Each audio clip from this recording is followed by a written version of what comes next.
Welcome back to Franchisors.com. Thank you all so much for joining us here. We are out of Philadelphia now. We are making our way towards the greatest city in the world, in my opinion, my former home, New York City. Before we make it there, we took a trip down to the shore to say hello to our friends here at Bubbakoo's. We have the co-founder and the co-owner of Bubbakoo's. We have Paul Altero here in his office here in Wall, New Jersey. Thank you for joining us. Well, thanks for having me. I appreciate it. Happy that we can go through some stuff with you today. I had a chance to try Bubbakoo's last summer here at Point Pleasant and right across the street from a bunch of other things that we'll be talking with later. Jersey Mike's and all that. So got a nice little community of franchisors out here. So happy that we can stop by for a little bit. That's awesome.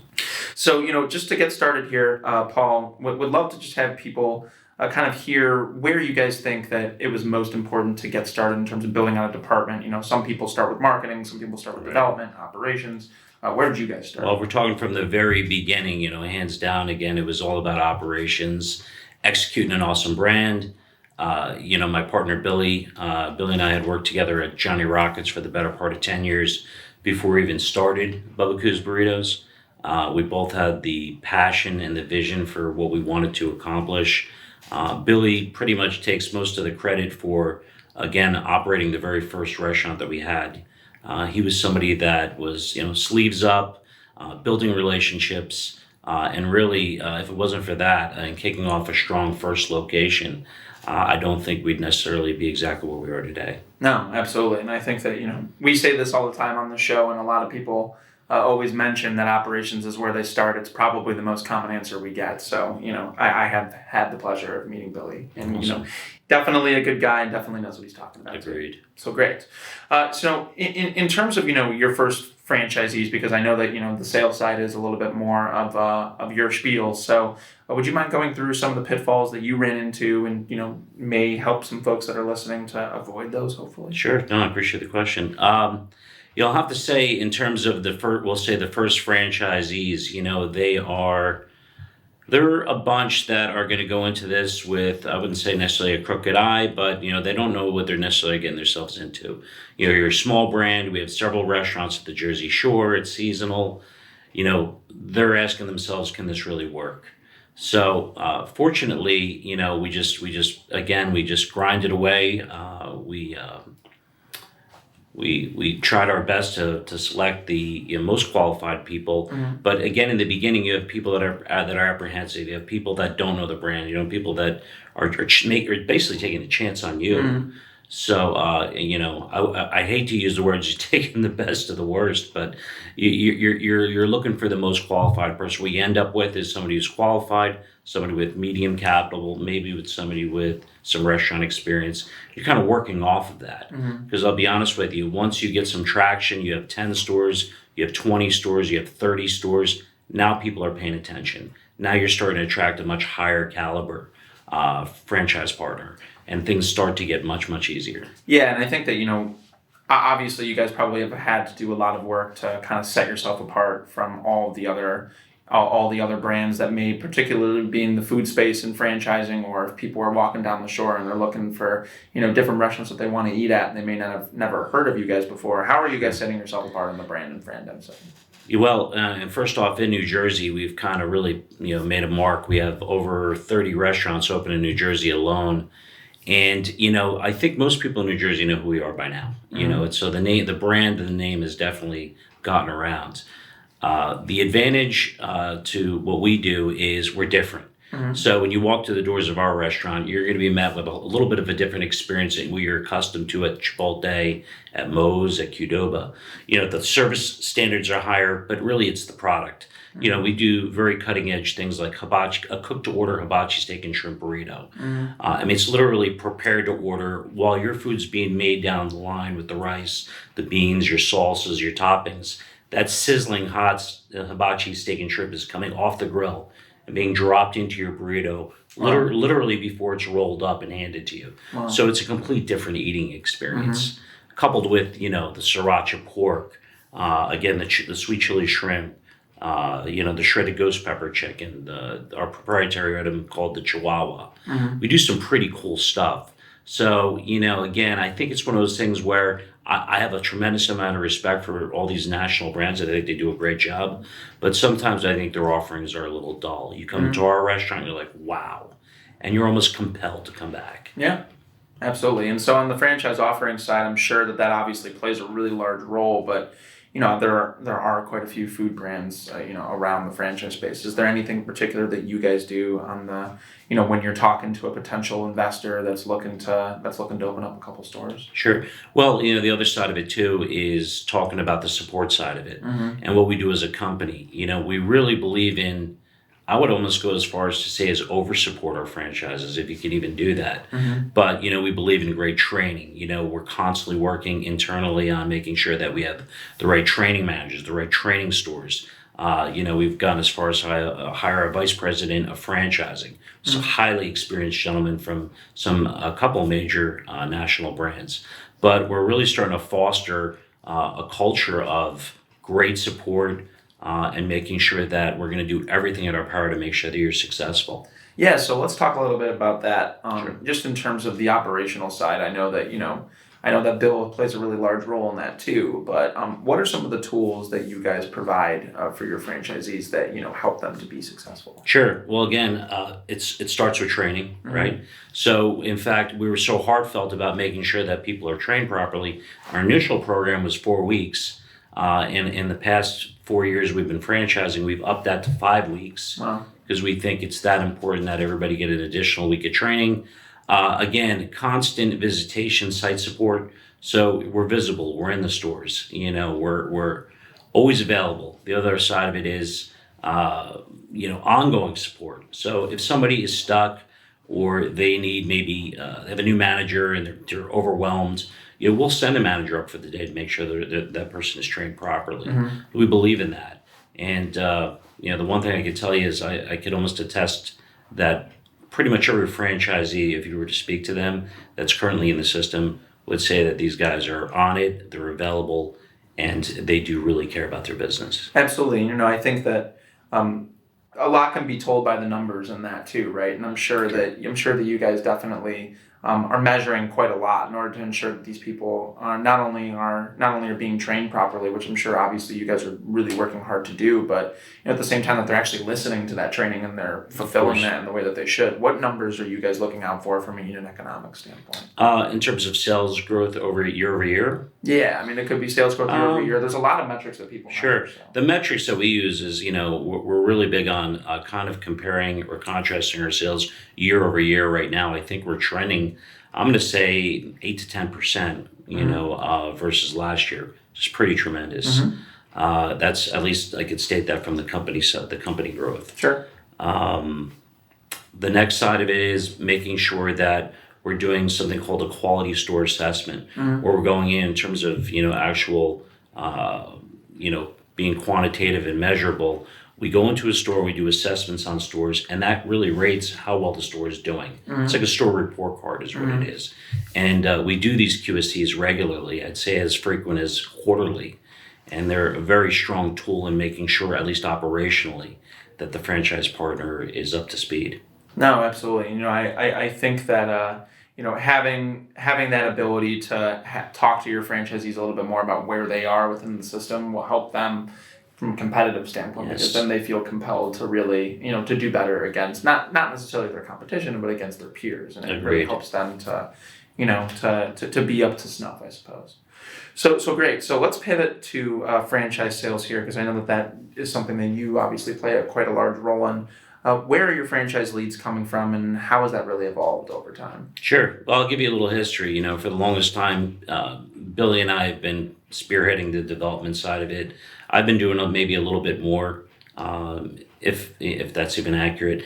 And then it's gotten so overwhelming because we get so many leads through our website every day. There's just a whole inbox of leads. They come in all day long.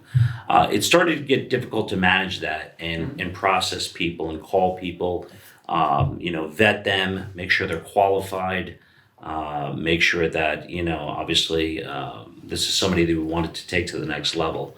So we kind of moved that we outsourced that. And we have a gentleman out of Denver, Kyle Jersey, who's doing a phenomenal job He's got an assistant, and really they're working pretty much full time, just speaking to people, vetting people, answering questions, and we've really created a process now. This process has been tremendous. Kyle and his assistant are vetting people, doing a great job at that. And he came out, he learned that he actually trained on the brand, which really wowed us. So this is not somebody who's just remote. He's boots on the ground. He came out, he understood the brand, he worked the stores. But more importantly, we have a process, and that process is pretty simple. They vet them once a week. We have something called a founders call, where Billy and myself are on that call, and we're actually fielding questions and asking questions to potential franchise partners. If that goes really well, then it moves to the next round, which is called Discovery Day. And we're to the point now where our frequency on Discovery Day is probably in the range of once a month. We had one a few weeks ago, and we already have one scheduled for the beginning of September. And what a Discovery Day is we'll bring them in. We're in the office now, our awesome office in Wall, New Jersey. So we bring them in the office, and we have a whole agenda for the day.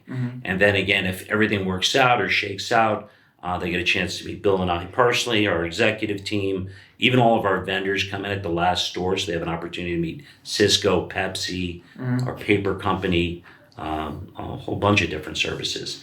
And really, at the end of it, if it feels like it's something that's going to work for each other, we could even move at that point to make arrangements to sign a franchise agreement. Awesome. And, I think that one thing that is really exciting that you did mention to me offline is that you guys are very, very close to, of course, opening up one of your very first stores outside of New Jersey. Yes. How have you guys kind of vetted out who would be interesting to open up a Bubbakoo's outside of, your home, I suppose? Well, I think to speak back to our original few questions is, right now we're getting very highly qualified franchise partners knocking on our door, potential franchise partners knocking on our door.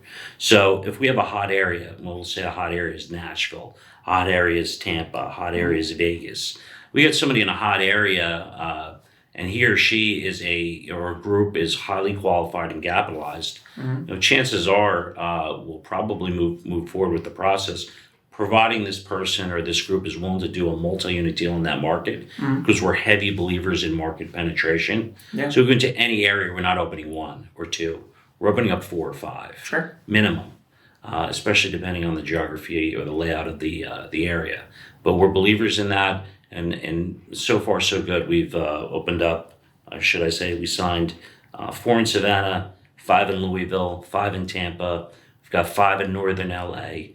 And to be quite honest with you, I'll reserve it, but we have about 2 or 3 awesome cities that are kind of in the queue waiting to sign. Yeah, absolutely. And I think that really helps you to instill the culture in the various different cities that people may not know Bubbakoo's as well. Yes. Because you're not just going to have one, you're going to have a bunch, and it kind of helps to set the framework for that. And I think that, that leads me to a question that I like to ask everybody, because I think that everybody has their own little unique culture. And, obviously, you guys being a Jersey brand, there is going to be a little bit of Jersey in that culture. So how are you guys instilling that?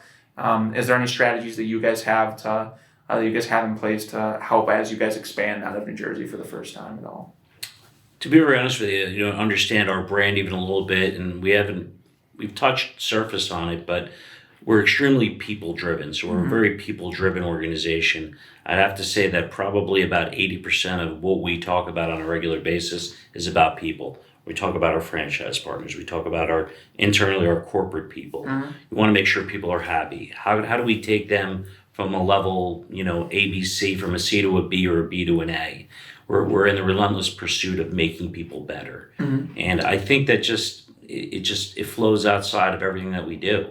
So when I spoke to the point earlier about over-supporting people and believing that you really can over-support franchise partners or your partners, we just have that culture that we care, that we're very family-like. We operate like a family. Sure. And we're pretty proud of that. No, absolutely. And I think that obviously, I'm sure that will continue, and we're looking forward to kind of seeing how that goes. One thing that we did touch on off camera that I think was interesting, because you brought it up, which I'm not even 100% sure you knew this question was going to be asked, is kind of about how hard it can be to find people to roll burritos and things like that. And so would love to just kind of dig into, when somebody asks, like, how do I, like, what are effective ways to help me staff?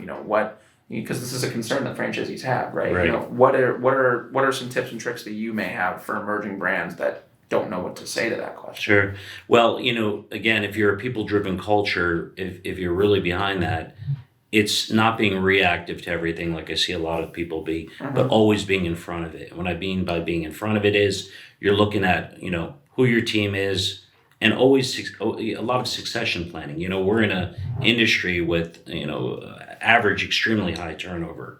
So you have to almost forecast that you're going to have fall off, that these people are probably at some point maybe going to move on to greener pastures, maybe to better opportunities, and we're comfortable with that. Sure. But I'd have to say, as a company, we personally, in terms of the corporate operations, have very low turnover. We believe in taking care of people. We try to hire the right people, find the right people. But again, to answer your question, it's always staying in front of it. So listen, if you think you're fully staffed, you know what I'm going to tell you? You're not. You're not. So if that's the case, you need to be +3 or +2. Yeah. And always be hiring and considering that you're not always where you're going to be. Yeah, never be dormant when it comes, That's right. especially in the food space. That's right. Awesome. Well, great. So in closing, Paul, because I know that your time obviously is valuable here, we'd love to just kind of go through, because this is the question that we always ask every time, looking back and as a brand that is certainly growing at quite a pretty high velocity here. What would you say that, any advice that you have for folks who are an emerging brand that, things that they should avoid that you may have fallen into potentially? Right. Well, I'll give you some advice for anybody that is an emerging brand, and it's quite simple as 2 things. Go into it capitalized. We didn't go into this overly capitalized, but we made it work. We made a go of it. It went with many months of my partner not getting paid while I was getting paid at my other job.